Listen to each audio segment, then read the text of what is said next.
welcome to Fish on Fridays. I'm Al McCauley, and today I want to talk about something my dad called mud. Some people call it Joe, other people call it Java, but most people call it coffee. If you're like me, you like having a cup of coffee in the morning. Maybe you need 2 or 3 to get your day going. But coffee is a part of a staple. It's a routine that we all have, or a lot of us have, and we enjoy coffee. I love the smell of coffee too. But I want to talk to you about this mug. I don't know if you caught this. I love this. See what it says? Wake, pray, coffee. What a great list of priorities to start your day. Imagine if everybody in the world woke up and the first thing they did was they prayed. For help, for direction, for guidance, for strength. And then they went about their daily business, drinking their coffee, going to work, whatnot. I think the world might be a little bit better place, but it's a great list of priorities. Anyway, I wanted to talk about this mug because I saw it on this great website called theurbancatholic.com. Emily Shimoleski is the producer of Fish on Fridays, and she tipped me off to this website. And I said, man, I love coffee, and I love that. I love how simple that is, wake, pray, coffee. And so I thought I got to get this. But theurbancatholic.com, like us at Fish on Fridays, their mission is to evangelize, and so they make hoodies and t-shirts and mugs, and it's a great way to show your faith and to evangelize others by virtue of using their products. So check them out when you have the chance, urbancatholic.com. But believe it or not, there is the connection between coffee and the Catholic Church. The Catholic Church had outlawed the consumption of coffee by Catholic Christians throughout Europe.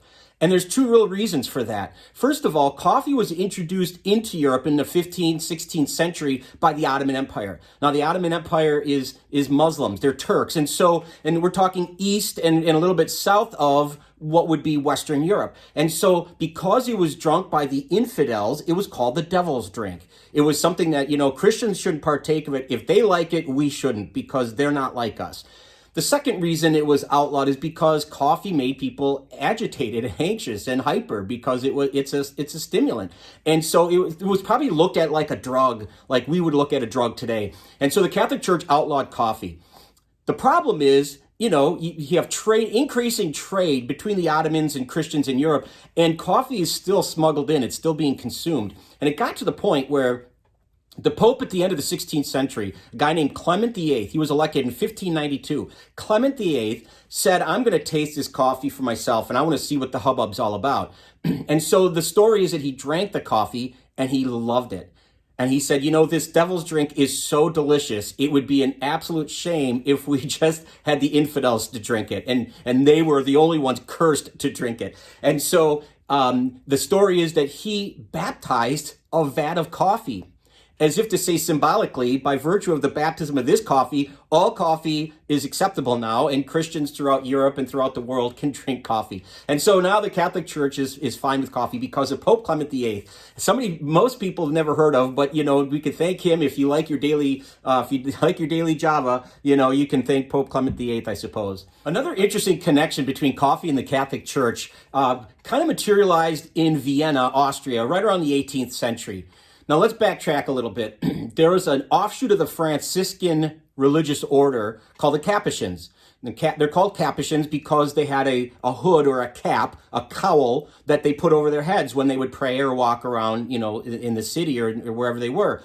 But the Italian word for cap or cowl is a Capuchin. And so that's why they called themselves the Capuchin order. And they were an offshoot of the Franciscans, which wore a brown robe. So here you've got these Capuchin friars in these brown robes with the hoods walking around town.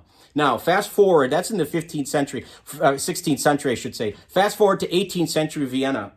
People are drinking coffee like no other. It's very popular, especially among ladies and gentlemen of distinction. But the problem is coffee is very bitter.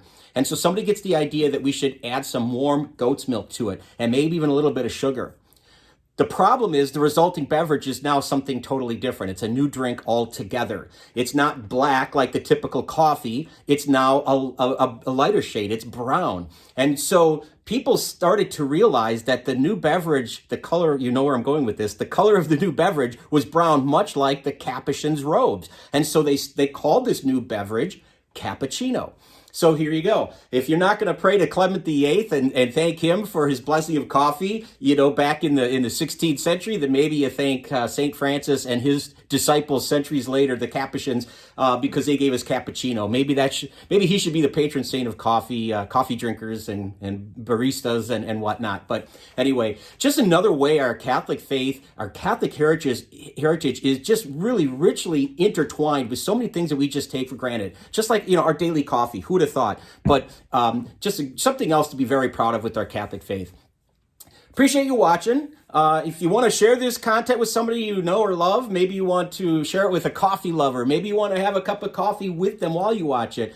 But either way, appreciate you watching, and love it if you'd subscribe to our YouTube channel. Check us out on Facebook. Don't forget to check out our friends at theurbancatholic.com.